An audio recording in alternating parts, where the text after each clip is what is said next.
Hot take. I don't think Music Row turned MAGA. I think Music Row died, and then the country music industry went MAGA. And that's not to say that the bulk of the people who made up the Music Row ecosystem aren't now MAGA, because it was always super conservative and fairly racist. But to make a generalized statement saying that like all of Music Row was MAGA or turned MAGA is weird for multiple reasons. One, because in my opinion, Music Row kind of went extinct a few years back, so it's hard for something that's like dead to go MAGA. But also, not all of Music Row, like the bulk of it was conservative and slightly racist. But not slightly racist, there were a lot of, anyway, you get it.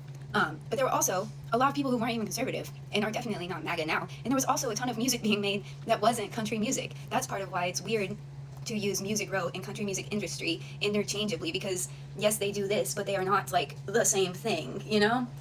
How did Music Row die? That's a big old freaking question that I've thought about a lot. And I'm probably not the most knowledgeable person to be speaking about it, but I did grow up, for the most part, on Music Row, spending time on Music Row, and I got to witness kind of the tail end of it.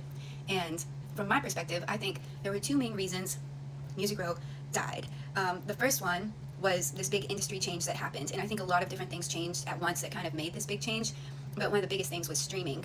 And I don't know how to shorten that explanation really, but basically when streaming hit, it changed which parts of our music made the most money for us, which changed which parts of our music were worth the most. And back then we had different companies that owned these different parts of our music.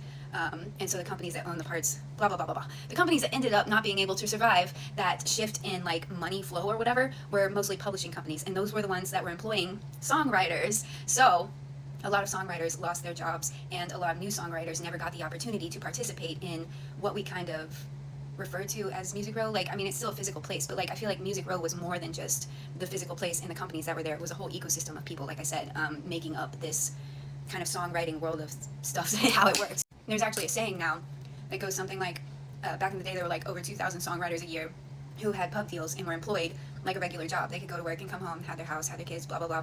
Now there's less than 200 a year, if that tells you anything.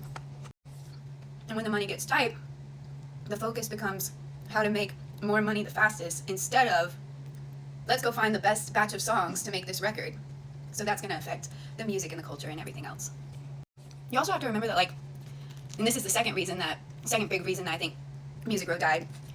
Back like 10, 20 years ago in Nashville, you could still find a place to rent for like $350 a month if you needed to. So you could do that and still spend the bulk of your time making music and hanging out on the road and networking and playing shows and all of that, even if they didn't pay. So there were a ton of like lower income artist types also down there operating and making this music, that weren't like big rich businessmen and all of that. And here's kind of where I think the racism of Music Row kind of